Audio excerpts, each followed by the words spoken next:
I wanted to know how solar panels work. So I did some research, and here's what I found. I had to think about this for a while because to understand how solar panels work, you need to understand a bunch of different things all at the same time and have kind of a general understanding of each individual part. So let's talk about the individual parts really fast. First off, let's talk about sunlight, because we need to know about sunlight.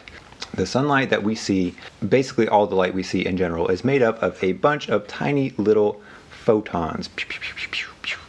You can basically imagine it like one of those super overpowered weapons that you would get in that autopilot game where you would fly around and just shooting out a bunch all at once, just hundreds of thousands all going at once. There's so many photons going.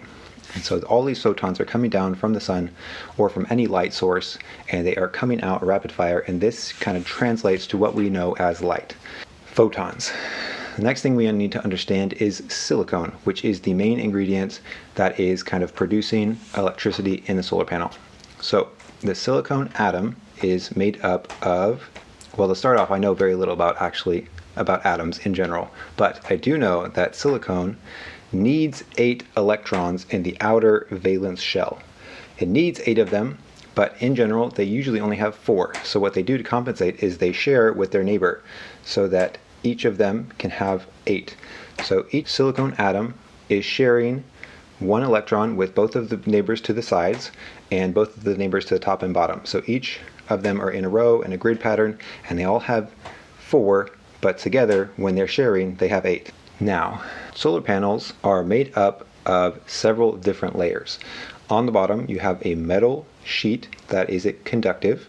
Then on top of that you have a layer of silicone that has some boron added to it. Then on top of that you have another layer of silicone that has some phosphorus added to it. And then on top of that you have another metal layer that has, this one isn't solid, it's got a bunch of little fingers that go over top of it. This is what you see when you look at the top of a solar panel. And then on top of that is an anti-reflective layer to make sure that the sunlight isn't reflected away. And then on top of that you usually have a layer of glass.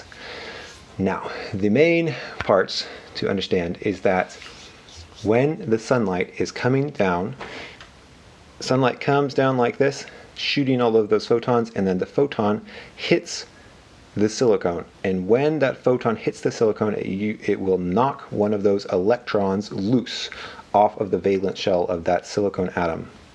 Now, some things to know about electrons. Electrons really don't like being alone. They like to have a home. They like to be someplace where they feel like they belong. So if an electron gets knocked loose, it's going to try and find some other place where it can take up residence and be a part of the bigger whole. Now, as I mentioned before, the bottom layer of silicon has boron in it, and the top layer has phosphorus. So boron has only 3 electrons in its outer shell, and phosphorus has 5.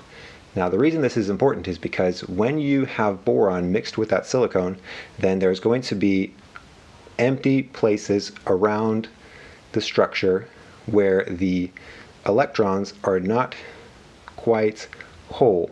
They're not filled up with all of the spaces that they should be filled up with, so they're all kind of searching for an extra electron to kind of take that place and fill that hole that they need to have the full 8 electrons that they want.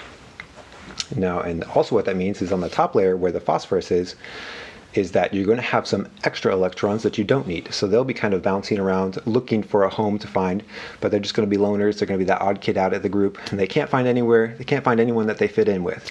So they're just going to keep looking, wandering around looking for a place to fit in.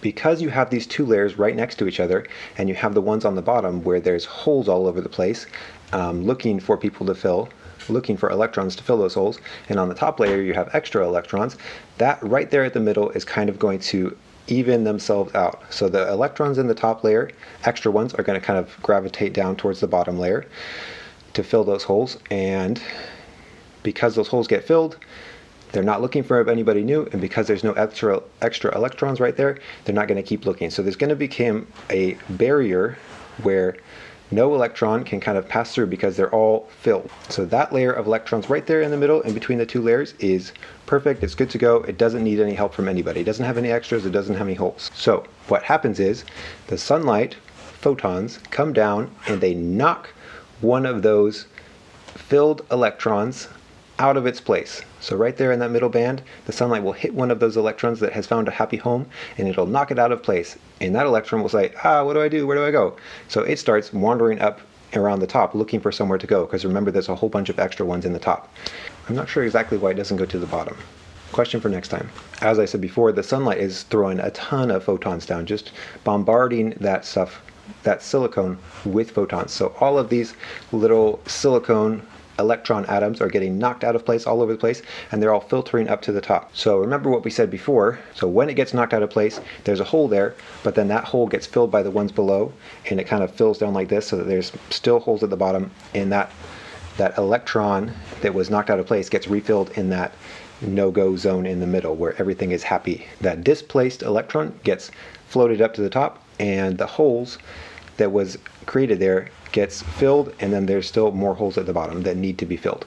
So that electron floats up to the top, and as I said before, there's those fingers, the metal conductive layer at the fingers up there, and those can attract electrons. Now, because the electrons want to find a home, and they can't find a home with that barrier there, what we can do is we can take a wire and we can put it at the top that's connected to those fingers, and then go around that barrier and then come back up at the bottom.